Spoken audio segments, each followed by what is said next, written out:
Egypt didn't just build pyramids. They built one of the earliest money machines. And the wildest part? Pieces of their wealth system still run our economy today. From banking, to taxes, to properties, Egypt laid the foundation for the financial world we use every single day. When most people think of ancient Egypt, they imagine gold-covered tombs and giant monuments. But Egypt's real wealth came from something far more strategic: control of resources. First, gold. Egypt sat near some of the richest gold mines in the ancient world, especially in Nubia. Pharaohs controlled these mines directly, meaning gold flowed straight into the state's treasury. Gold wasn't just jewelry, it was political power, military leverage, and the backbone of long-distance trade. Second, the Nile River. The Nile wasn't just a water source, it was a wealth generator. Every year, the river flooded like clockwork, covering the land in nutrient-rich soil.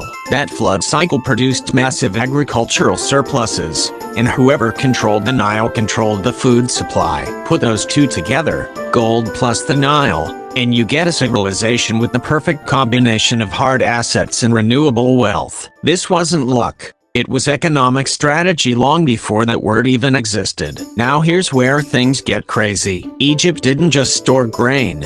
They created one of the first central banking systems in history. Here's how it worked. Farmers brought grain to massive state-run storage buildings called granaries. In return, they received written receipts. These receipts proved how much grain they had deposited. But here's the part that changed everything. Those receipts could be traded, paid to others, or used to settle debts. In other words, grain receipts became one of the earliest forms of currency. People weren't walking around with coins all day. They were exchanging paper-like records backed by the grain sitting in government vaults. It was simple, secure, and scalable. Egypt created a banking system thousands of years before modern banks existed, and the idea of deposit, receipt, withdraw is still the foundation of banking today. Another piece of Egypt's wealth engine was land ownership, and this part will feel extremely familiar to anyone living in the modern world. In Egypt, all land technically belonged to the pharaoh. People didn't own land the way we think of it today. They rented it,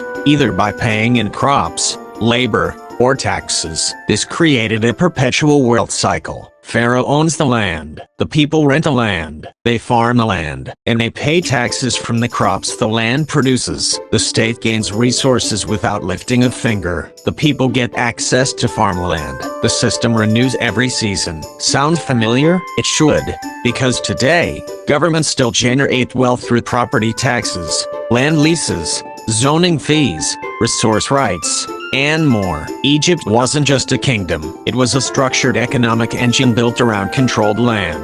One of the biggest misconceptions about ancient Egypt is the idea that massive monuments were built by slaves. But historically, the majority of Egypt's workforce were paid laborers, and the way they were paid tells us everything about how the economy functioned. Workers were often paid in grain, not coins. That grain wasn't just food, it was a unit of value. It funded families, bought goods, paid debts, and fueled the economy. This created a circular economic loop. The state collected grain. Grain paid the workers. Workers bought goods. Goods required more farming. Farming produced more grain.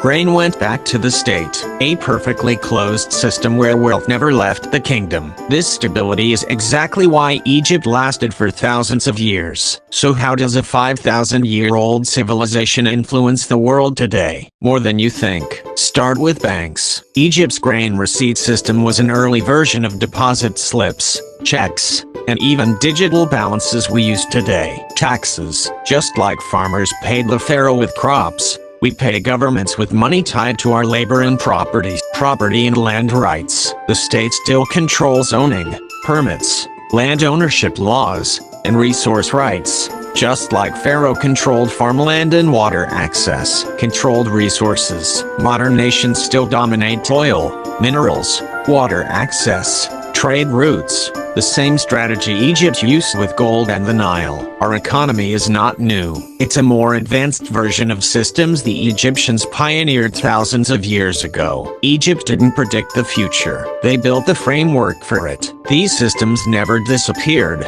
They just evolved, and buried inside them is a blueprint for how power works, who controls resources, who owns land, who manages the money, and who benefits from the cycle. Ancient Egypt wasn't just a civilization, it was one of the world's first wealth machines, and we're still using its parts today. Because next, we break down the secret money system of ancient Babylon, and trust me, that one might blow your mind even more.